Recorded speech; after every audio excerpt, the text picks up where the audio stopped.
مدینہ جناب ناظم علی ناظم اجمیری بلرام پوری دیگر سامعین سامعات السلام علیکم ورحمۃ اللہ وبرکاتہ۔ الحمدللہ الحمدللہ الذی یبدأ الافلاک والارضین والصلاة والسلام على سید الانبیاء والمرسلین وعلى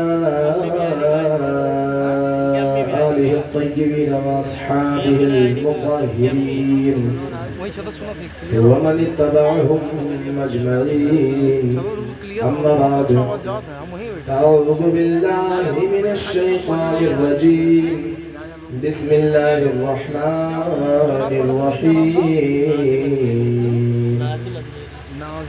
ولا تحسبن اللہ غافلا عما يعمل الظالمون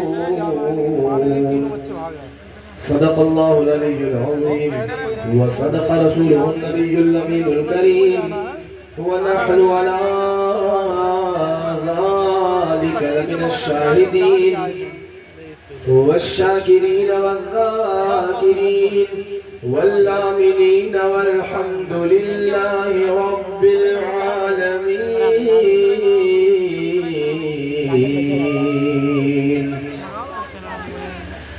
حضرات محترم، آج کا یہ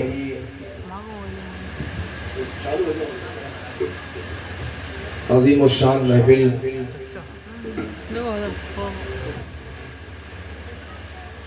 جو کہ آپ تمامی حضرات سماعت کر رہے ہیں، آج کی محفل امام علی مقام رضی اللہ تبارک و تعالی عنہ کی بارگاہ میں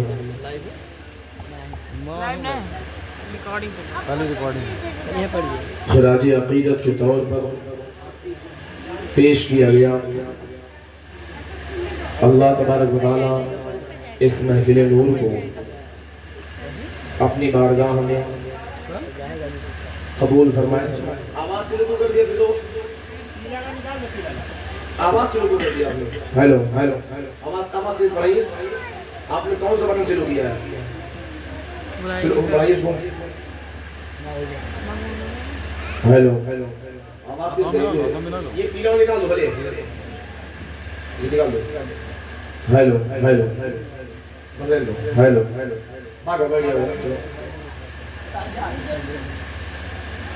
حضرات، یہ محفل جس میں ہم اور آپ شرکت کیے ہوئے ہیں، اللہ تعالی ہم سب کی شرکت کو قبول فرمائے۔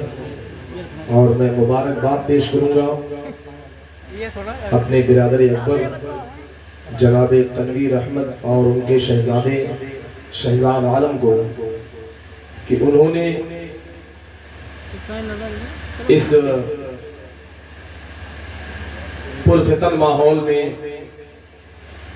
جبکہ ہر آدمی بزی ہے، لائف بہت آدمی کی بزی رہتی ہے، اتنے بزی ماحول میں بھی وقت نکال کر حسنین کریمین کی بارگاہ میں خراج عقیدت کا اہتمام کیا۔ اور آپ سب کا میں مشکور ہوں کہ آپ حضرات امام پاک کے ذکر میں تشریف لائیں، مگر میرا یقین یہ ہے آپ آئے نہیں، آپ کو بلایا گیا ہے۔ اس لیے حضور کی محفل میں وہی آتا ہے جسے خدا چن لیا کرتا ہے، سب نہیں آتے ہیں۔ اس محلے میں سنی کہلانے والے بہت حضرات ہیں، اور میں نے دیکھا ہے میرے پیر و مرشد سرکار قطب زمن علامہ معصوم ملت رضی اللہ تبارک و تعالی عنہ جب منکاپور کی سرزمین پر آتے تھے تو اکثر میں نے اس محلے کے لوگوں کو دیکھا ہے کہ میرے پیر و مرشد کی آمد پر ذوق در ذوق ان کے پاس